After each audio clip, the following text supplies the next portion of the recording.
Today we've left the main river for a side journey up a tributary. And it's almost like we aren't even in the same region.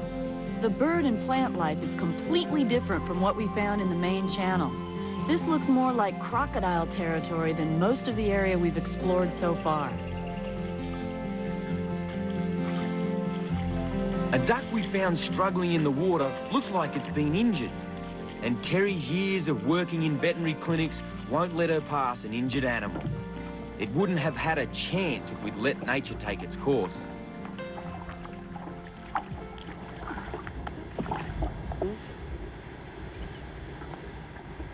I don't feel any breaks. It's okay. This is a duck, seaweed. He's hurt. Tell you what, the way he's fluttering around out here in the water, he's definite croc bait. Yeah, well, something's for sure wrong with his left leg. Puncture wounds or anything like that, but he needs a more thorough examination. His left leg feels broken. So, he's definitely not in good shape. It's okay, his little heart's going 90 miles an hour. So I'll go ahead.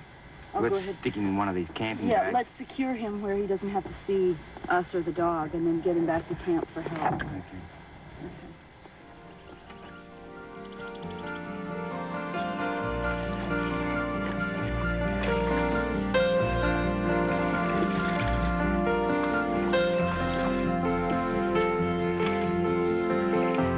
An area that's so rich in wildlife should be a good hunting ground for crocodiles.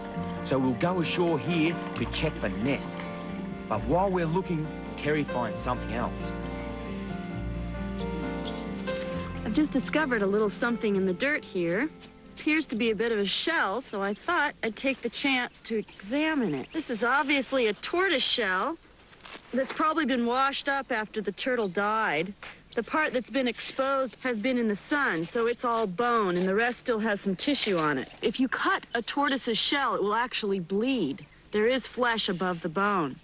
This is called the carapace, and this is the plastron. Now, on the plastron, if it were concave, we would know it was a male. Since the plastron is really smooth, this probably was a female tortoise.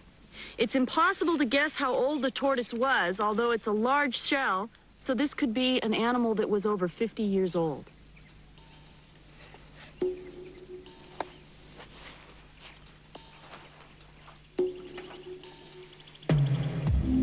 Suey's on the lookout. She'd just love to get in amongst that wildlife and stir it all up. It all looks too peaceful for Suey.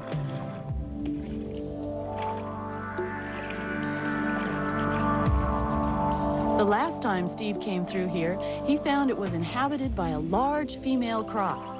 He'd like to check whether she's still nesting in the same spot. Crocodiles do have the habit of returning year after year to the same nesting sites. They're very territorial. If the nest I found last time is still in use, it's a good sign the crocodile population is doing well in this river. It's been several years since Steve was last here, so it takes a while to find what we're looking for. A telltale flattening of the vegetation at the edge of the water, a close look will tell us if it is actually a crocodile slide.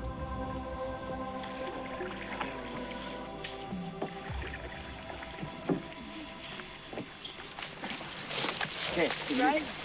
look. See how smooth it is? Yep. Across there. You can see how wet that is.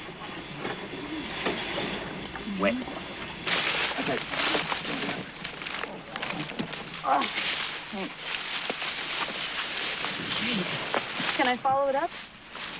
Just let me go first.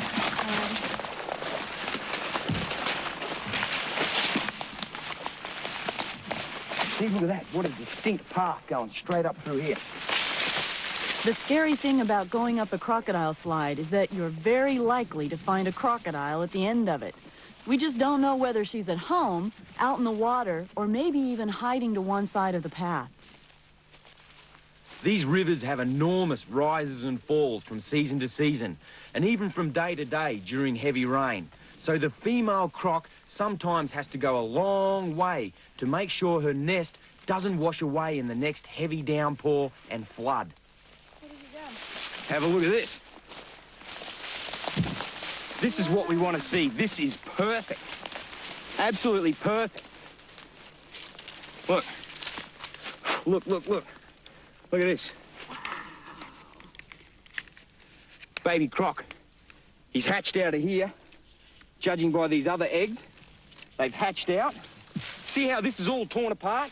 It's all been dragged back out here. All these fragmented. Look at this. Look. Look at this, Tare. Look.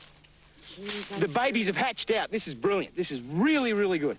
So as you can see, the babies have hatched out, and as they've started to hatch, while they're crying inside the egg, the mother comes up to the nest and actually helps to dig them out. She scrapes all the nesting material away so they can escape and make their way down to the water. Then they're on their own, but the mother does help guard their babies just a little bit. This is nature at its best. If you can imagine, in this day and age, it's very, very difficult for a female saltwater croc to get a nest to hatch out here in North Queensland. Very difficult.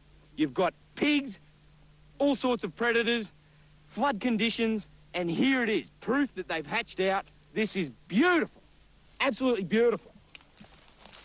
There's still a long way to go down the river, and the most dangerous stretch of water is still to come.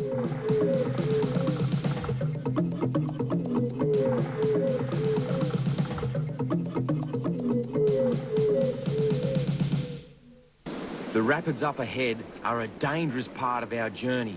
Just too dangerous for Terry and Suey, who haven't done much whitewater rafting. Hey. I tell you what, if that last set of rapids is anything to go by, best thing you to do is take Suey around there and I'll go down on my own. Oh, you taking off? Thank you.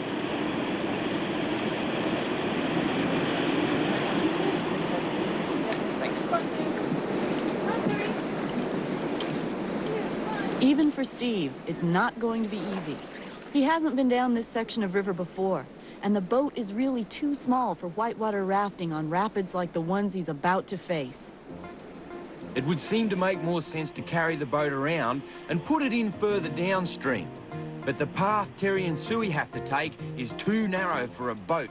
There's no choice.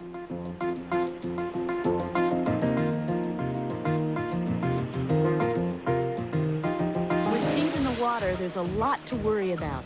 Some of those rocks are sharp, and the currents around the rapids can throw up some very unpredictable dangers. People have died in water like this, knocked unconscious, held under with a limb trapped between boulders, or being sucked down and held by hidden undercurrents.